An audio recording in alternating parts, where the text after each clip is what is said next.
Russia has made a bold diplomatic move, officially recognizing the Taliban as Afghanistan's legitimate government.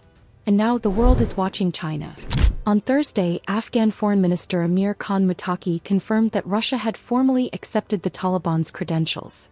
Calling it a brave and historic decision, Muttaqi said this could become a model for other nations. Russia is now the first country in the world to grant formal recognition to the Taliban's Islamic Emirate. Moscow says this recognition opens the door to deeper economic cooperation in energy, agriculture, and infrastructure. It also cites joint efforts to fight terrorism and drug trafficking as priorities. President Vladimir Putin has called the Taliban allies in the fight against terrorism. Earlier this year, Russia removed the Taliban from its terror list, laying the groundwork for this move. And now the spotlight shifts to China. On Friday, Beijing welcomed Russia's decision, with Foreign Ministry spokesperson Mao Ning saying Afghanistan should not be excluded from the global community.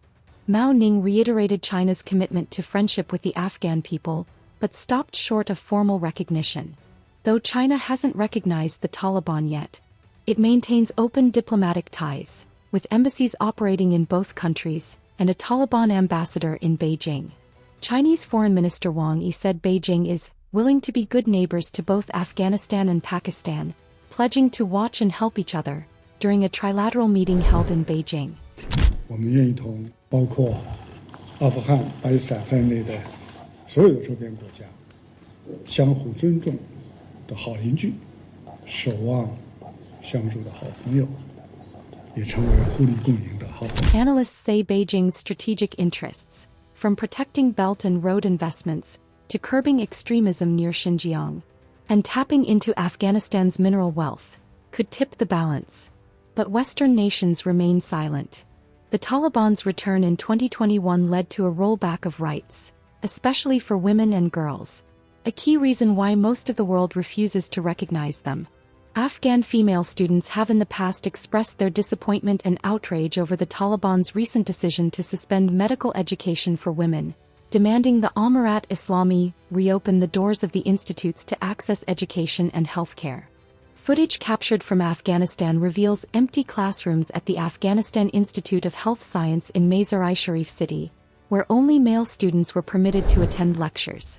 Former Afghan MP Maryam Soleimanko called Russia's move a betrayal, saying it legitimizes a regime that flogs women and shelters terrorists.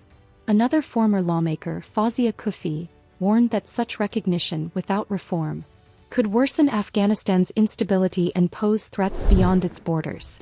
Yet Moscow's decision may mark a shift in regional thinking, and Beijing may not be far behind. As Russia leads and China watches, Afghanistan's Taliban government inches closer to global legitimacy, despite continued criticism and silence from the West. For more on this evolving story, subscribe to the Indian Express YouTube channel. Tap the bell icon for in-depth updates on global diplomacy, security, and human rights.